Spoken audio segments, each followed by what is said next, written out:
नमस्कार दोस्तों, helpful skill में आपका स्वागत है। आज एक बार फिर से मैं आपके बीच में उपस्थित हुआ हूं। पिछले वीडियो में आप लोगों ने देखा कि लाडली बहना योजना का लाभ लेने के लिए कौन से डॉक्यूमेंट आवश्यक हैं, और आज इस वीडियो के माध्यम से अपन जानेंगे कि लाडली बहना योजना का फॉर्म कैसे भरा जाए।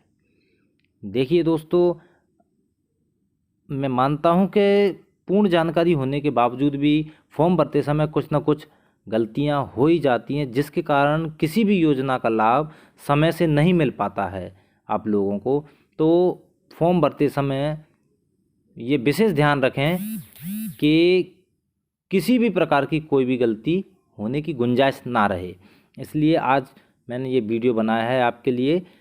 देखिए, ये जो आपको स्क्रीन पर दिख रहा है, ये लाडली बहना योजना का फॉर्म है। इस प्रकार का फॉर्म मिलेगा।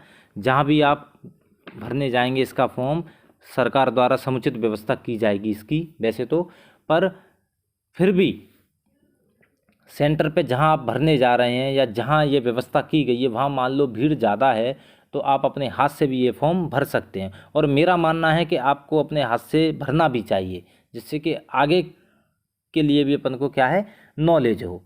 तो ये फॉर्म आपकी स्क्रीन पे है। देखिए, इसमें पहला नंबर है आवेदिका का समग्र आईडी। 10 पॉइंट दिए हुए हैं फॉर्म में, उसमें से पहला क्या है, आवेदिका का समग्र आईडी। इसके सामने ये 9 बॉक्स बने हुए हैं दोस्तों। 9 नंबर का होता है समग्र आईडी। आप अपने परिवार आईडी में किसी व्यक्ति की व्यक्तिगत आईडी जो होती है उसको समग्र आईडी कहते हैं। वो देख सकते हैं 9 बॉक्स जो बने हुए हैं, इसमें एक एक अंक लिखना है। ऐसा है कि जो 9 अंक की आईडी होती है उसको एक बॉक्स में एक अंक, ऐसे करके 9 अंक 9 बॉक्स में आ जाएंगे। ठीक है दोस्तों। इसी प्रकार दूसरा जो मांगा है वो क्या है, आधार नंबर। अपन जानते हैं, या आप अपने आधार कार्ड को देख सकते हैं कि उस पर एक 12 अंक का नंबर लिखा रहता है, जिसे अपन अपना आधार नंबर बोलते हैं। ये 12 बॉक्स बने हुए हैं, इसमें एक एक करके 12 अंक आएंगे और यहाँ ये भरा जाएगा। ठीक है दोस्तों। तीसरा जो पॉइंट है वो आता है अपना आवेदिका का नाम। तो आवेदिका का नाम, जो आप जिसका भी फॉर्म भर रहे हैं उसका संबंधित का नाम आएगा, कोई भी नाम हो। ठीक है, यहाँ नाम आएगा। चौथा जो रहेगा वो रहेगा आवेदिका के पति या पिता का नाम। तो पति का नाम भी लिख सकते हैं। बहुत सी माता बहनें ऐसा है कि डॉक्यूमेंटों में उनके पिता का नाम चल रहा है, और डॉक्यूमेंट और भी जो उनके पास डॉक्यूमेंट है वो पिता के नाम से, तो वो पिता का नाम लिख सकते हैं। ठीक है दोस्तों। पांचवा जो पॉइंट है वो है जन्म दिनांक। जन्म दिनांक के आगे ये बॉक्स बने हुए हैं जिसमें दिनांक, माह और वर्ष लिखा हुआ है। तो दिनांक में जैसे 25, तो 25/2/5 यहाँ 2 बॉक्सों में आ जाएगा। ऐसे माह आपको पता ही है कि 2 ही होंगे, 12 नंबर तक ही आता है माह में, तो यहाँ माह आएगा। अगर किसी का महीना अगस्त है, 8वां है, तो उसको 08 लिखना है। ठीक है दोस्तों। इसी प्रकार वर्ष है जैसे 1990, तो 1990 इस प्रकार से लिखना है इसमें। ठीक है दोस्तों। इसी प्रकार छठवां पॉइंट आता है आवेदिका का पता। अब पते में क्या रहेगा कि पता, कई बार स्थिति ये होती है कि भाई घर का नंबर भी है, तो यहाँ आ जाएगा घर का नंबर।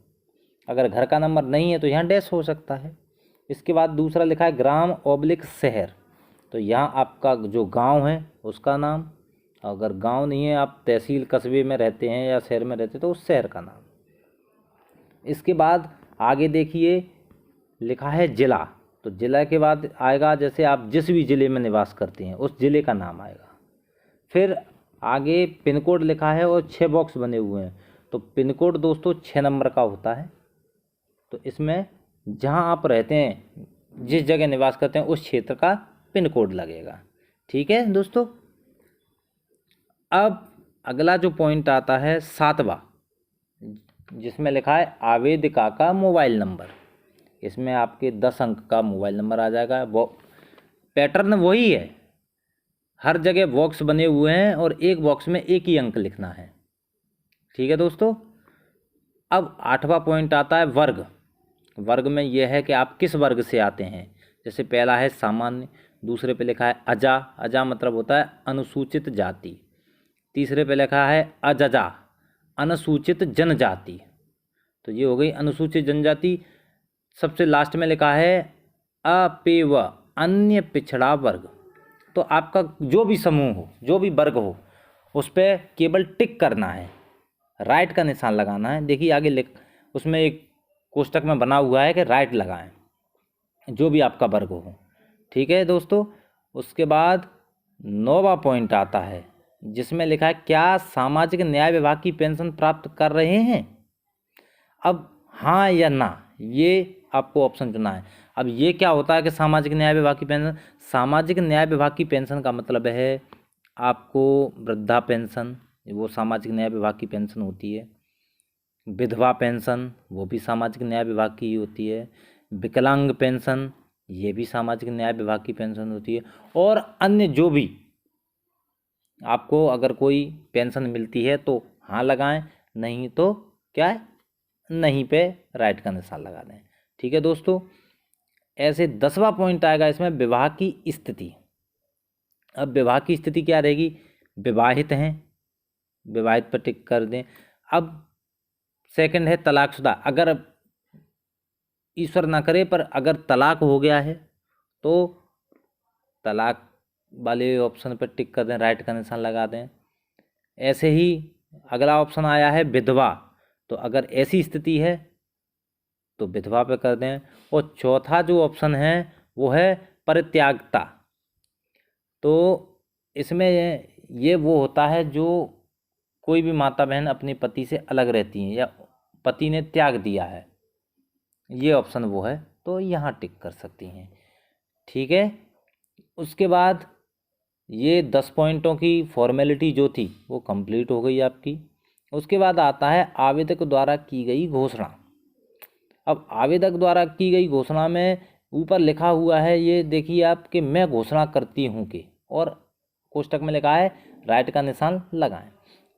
जैसा कि पिछले वीडियो में बताया था मैंने कि यहाँ कोई भी आवश्यक डॉक्यूमेंट इन दो के अलावा नहीं लगेगा। वो देखिए केवल घोषणाएं हैं, इसमें केवल टिक करना है, आपको डॉक्यूमेंट नहीं लगाना है। जैसे पहली घोषणा है कि पहला है मेरे परिवार की सम्मिलित रूप से वार्षिक आय 2.5 लाख से कम है। तो आप अगर 2.5 लाख से कम है तो यहाँ राइट लगाएं, और अगर 2.5 लाख से ज़्यादा है तो आप पात्र ही नहीं रहेंगे। समझ गए? तो यहाँ राइट लगेगी।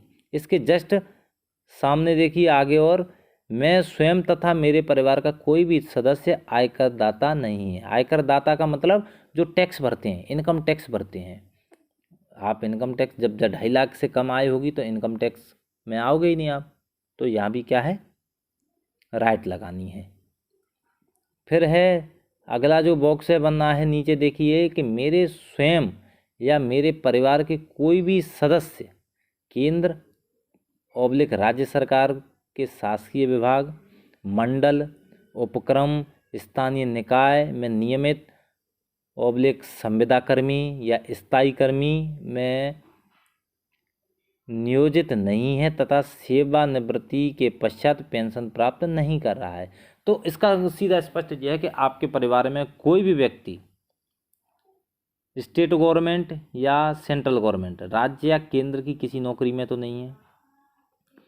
दूसरा ये लिखा है मंडल, उपक्रम, मंडल निगम मंडल होते हैं राज्य शासन के अधीन, जैसे उपक्रम और भी होते हैं राज्य शासन के अधीन, जो जिनको स्थानीय निकाय भी होते हैं जैसे पंचायत वगैरह, ये भी निकाय हैं। तो इनमें कोई नौकरी तो नहीं है, संविदा कर्मी भी हो या स्थायी कर्मी, कोई भी नहीं होना चाहिए। ठीक है सर। अगला जो आएगा उसमें आएगा मेरे स्वयं या मेरे परिवार के किसी भी सदस्य के नाम से 4 पहिया वाहन अथवा ट्रैक्टर तो नहीं है।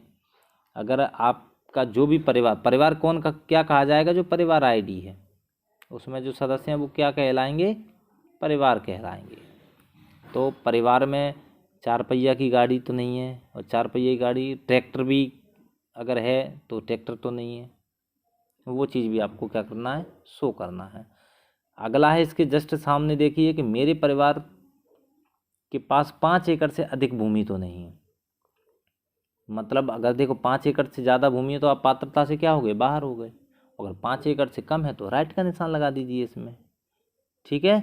इसी प्रकार अगला जो है बॉक्स देखिए कि मुझे, ये आपको मुझे शब्द या मेरे शब्द क्यों आ रहा है, क्योंकि ये घोषणा आप कर रही हैं, ठीक है ना, इसलिए ये शब्द आ रहा है। तो ऐसे ही इसमें लिखा है मुझे भारत सरकार ऑब्लिक राज्य सरकार की किसी योजना में प्रतिमाह 1000 रुपये या इससे अधिक प्राप्त तो नहीं हो रहा है। कोई ऐसी योजना चली हो कभी जिसमें कि पेंशन मिल रही हो 1000 रुपये, तो वो तो नहीं है। अगर मिल रही है तो टिक कीजिए, या सॉरी अगर जैसे नहीं मिल रही है तो यस कीजिए, ठीक है। ऐसे ही अगला है मैं स्वयं का मेरे परिवार में कोई सदस्य निर्वाचित एवं मनोनीत जनप्रतिनिधि। देखिए क्या होता है कि ये भी अपन को गारंटी देनी है शासन को कि भाई मेरे जो परिवार है, परिवार का मतलब वही जो परिवार आईडी में सदस्य हैं, उसमें कोई भी जनप्रतिनिधि नहीं है। जनप्रतिनिधि कौन होता है, जो माननीय विधायक हैं, माननीय सांसद हैं, ये जनप्रतिनिधि हैं, जो जनता द्वारा चुने जाकर जनता का प्रतिनिधित्व करते हैं। इनको बोलते हैं क्या, जनप्रतिनिधि। केवल इनमें पंच, ग्राम पंचायत में जो पंच होते हैं वो, और उप सरपंच, इन दो को छोड़ दिया है, इनको पात्रता है। इवन सरपंच भी जनप्रतिनिधि है, तो सरपंच भी तो नहीं है, ये भी याद रखना है आपको, ठीक है। अगला जो पॉइंट है, मैं स्वयं या मेरे परिवार में कोई भी सदस्य भारत सरकार ऑब्लिक राज्य सरकार द्वारा चयनित मनोनीत बोर्ड, निगम, मंडल, उपक्रम संचालक का सदस्य तो नहीं है। इस प्रकार से है, इसका सीधा सीधा स्पष्ट ये है कि कई बार क्या होती है कि आपने देखा हो सोसाइटियाँ होती हैं, निगम होते हैं, जैसे वित्त निगम हुआ, आपका उद्योग निगम हुआ, तो इनमें क्या होता है कि इनके अध्यक्ष या सदस्य नियुक्त किए जाते हैं किसी भी पार्टी से संबंधित व्यक्तियों को, तो ऐसी नियुक्ति भी नहीं होना चाहिए। समझ रहे हैं आप कि परिवार में ऐसी नियुक्ति तो नहीं है। अगर ये आपकी पूरी कंडीशन फॉलो होती है, सब पे राइट का निशान लगाएंगे, टिक लगाएंगे, और आपका ये फॉर्म कंप्लीट हो जाता है। नीचे लिखे हुए हैं आवेदिका का हस्ताक्षर, तो यहाँ आपको अपने हस्ताक्षर साइन करने हैं, और जिनको साइन करना नहीं आता वो अपना अंगूठा लगा सकती हैं, ठीक है। तो ये रहेंगी पात्रता। इसके बाद नीचे देखिए एक कैंची का निशान बना हुआ है और लिखा हुआ है आवेदन की ऑनलाइन प्रविष्टि के पश्चात पावती फाड़कर दी जाए। तो इसका मतलब ये है कि इसके नीचे लिखा भी है कार्यालयीन उपयोग हेतु, तो कार्यालयीन उपयोग हेतु मतलब इसमें आपको कुछ भी नहीं भरना है।